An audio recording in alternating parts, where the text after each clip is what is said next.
High বন্ধুরা, আবার চলে এসেছি আমার অমৃত সন্ধানী চ্যানেলে আরেকটা নতুন রিডিং নিয়ে। তো আজকে যাদের রিডিং করব তারা হলো Virgo, sun, moon, rising and Venus. তো ভার্গো বন্ধুরা, এটা স্পেশালি সিঙ্গলসদের জন্যে। তো তোমরা যারা সিঙ্গলস রয়েছো, তোমাদের জীবনে লাভ লাইফে কি ব্লকেজ আছে এই অক্টোবর মাসে, চলো সেটা দেখে নিই।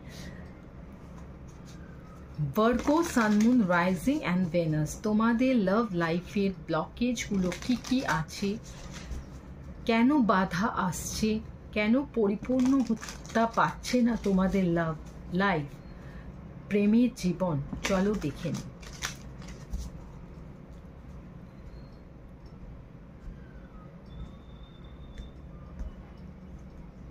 তো প্রথম কার্ডটা হলো ফিয়ার, লোনলিনেস, নেক্সট হলো রিজেকশন, থার্ড হলো আনওয়ার্দি।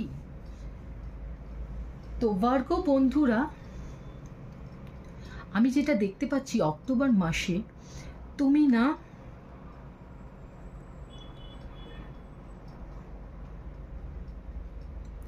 তোমার কিছু সমস্যা নিজের মধ্যে রয়েছে। যেমন তুমি নিজেকে মনে করো যে তুমি একেবারেই গ্রহণযোগ্য নও তোমার প্রেমিক বা প্রেমিকার কাছে এবং বন্ধু বান্ধবদের কাছে। তোমার এটা একটা বদ্ধমূল ধারণা হয়ে গেছে যে তুমি বুঝি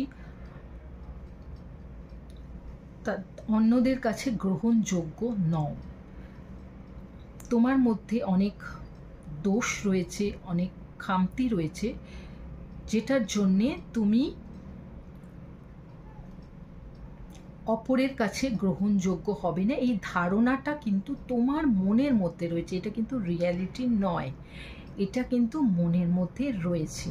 এবং সেই জন্য তোমার মনে হয় যে তোমার জীবনে কোনো ভালো রিলেশনশিপ আসতেই পারে না, তোমার জীবনে কোনো ভালো মানুষ, সুপুরুষ আসতেই পারে না, বা তুমি যে মহিলাকে, যে নারীকে নিজের স্বপ্নের নারী হিসেবে পেতে চাও, সেরকম কোনো নারী বা পুরুষ তোমার জীবনে আসতে পারে, এই ধারণাটাই তোমার মনের মধ্যে এখন নেই।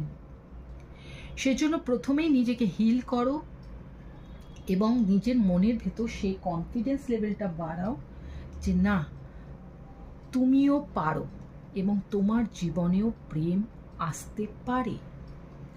নেক্সট দেখতে পাচ্ছি যে এই যে কনফিডেন্স লেভেলটা তোমার লো রয়েছে, সেই জন্য কি হয়েছে,